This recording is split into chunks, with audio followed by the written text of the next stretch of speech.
স্বামীর কাছে আসার 10টা নিয়ম আছে।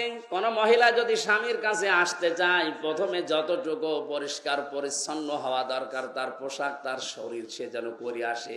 2 নম্বরে যদি সমর্থ থাকে, সে যেন পারফিউম ব্যবহার করে, আতর, সেন্ট। ওরা এগুলো ব্যবহারও করে বাজারে যাওয়ার সময়।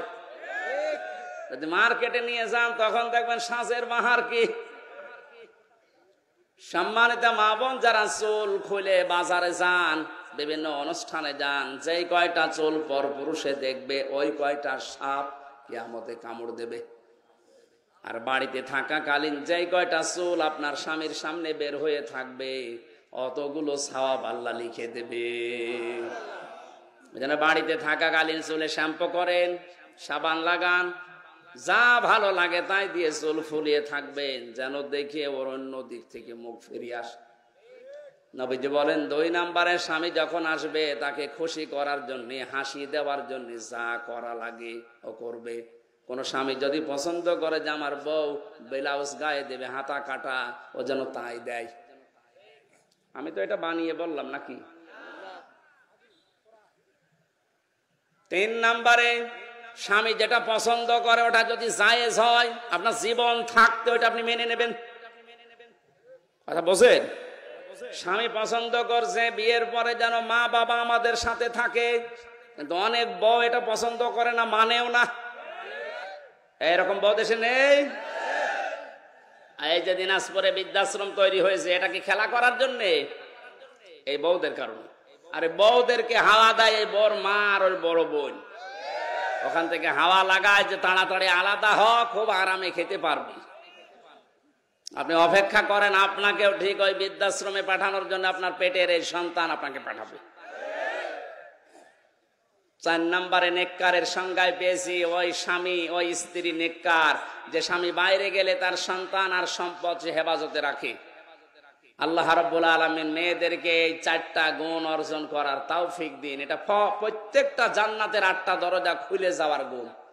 আজ হাজারো মহিলার ভেতরে গুণগুলো নেই। শুধু নামাজ পড়া, রোজা রাখা আর কালো বোরকা পরায় মনে করে এইটাই আমি নেককার হয়ে গেছি। না, যারা এই মাল সম্পদ দুনিয়াতে জমা করবে আর সংরক্ষণ করে রাখার চেষ্টা চালাবে, মালের ব্যাখ্যা হাদিসে তাফসিরে 5টা।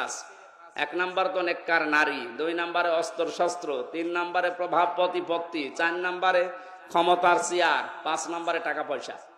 এগুলো যারা বারবার জমা করে আর মনে করে এগুলো আমার কাছে স্থায়ীভাবে থাকবে, এগুলো সংরক্ষণ করার জন্য চেষ্টা চালায়, আখেরাতের যে বিশাল জীবন ভুলে যায়, এদেরকে লাজায় আল্লাহ প্রবেশ করাবে। বলেন নাউজুবিল্লাহ। জেলখানাতে যাওয়ার পরে আমি বেশি দেখেছিলাম, পারিবারিক কলহর কারণে অধিকাংশ মানুষ জেল খাটতেছে।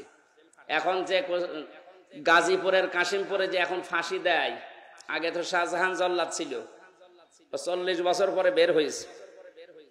এরপরে যে এখন দায়িত্বে আছে ইলিয়াস, এর বাড়ি চট্টগ্রামে। এই লোকটাকে আমি একদিন জিজ্ঞাসা করলাম, আপনি কত বছর আছেন? বলছে আমার ফাঁসি দিয়েছে, আমার যাবজ্জীবন এখন 30 বছর জেল, 22 বছর আমার জেলে থাকা লাগবে। অথচ আমি 17 বছর সৌদি আরবে থেকে বাড়িতে এসেছি। বিয়ে করার পরে বর সাথে আর মার সাথে মিল নেই। এই সামান্য জিনিস নিয়ে বউ মেনেই নিতে পারে না কিছু মা বাবাকে দিলে। শেষ পর্যন্ত এই কথা কাটাকাটি হতেছে, বউকে আমি মেরে ফেলিছি। এই মেরে ফেলার কারণে আজ 13 বছর আছি। এখনো পর্যন্ত আমার 7 বছর না 9 বছর থাকা লাগবে, তারপরে যদি আমার মাফ হয়। এখন প্রত্যেকটা ফাঁসি দিলে 4 মাস করে মাফ করে দেয় সরকার। এই জন্য এখন ফাঁসি দিয়ে আরম্ভ করেছে। এই যে শাহজাহান জল্লাদ 57টা না কয়টা ফাঁসি দিয়েছিল, এই জন্য প্রতি ফাঁসিতে 4 মাস করে মাফ হয়ে গেছে। ওর 167 বছর জেল ছিল। ও সারা জীবনও যদি জেল কাটে তাও তো শেষ হওয়ার কথা না। শেষ পর্যন্ত রাষ্ট্রপতি ওরে মাফ করে দিয়ে 30-32 বছর পরে বের করে দিয়েছে। এখন চার দোকান চালায়। এই যে পারিবারিক জীবনে বলেন, এই ইলিয়াস এই লোকটা 17 বছর বিদেশ খাটার পর বাইরের দেশ থেকে দেশে আসার পরে বিয়ে করে আবার এখন 13 বছর জেলে। তোর জীবনের কিছু আছে কি? ছোট্ট একটা বিষয়, স্ত্রীর সাথে মায়ের সাথে মিল নেই।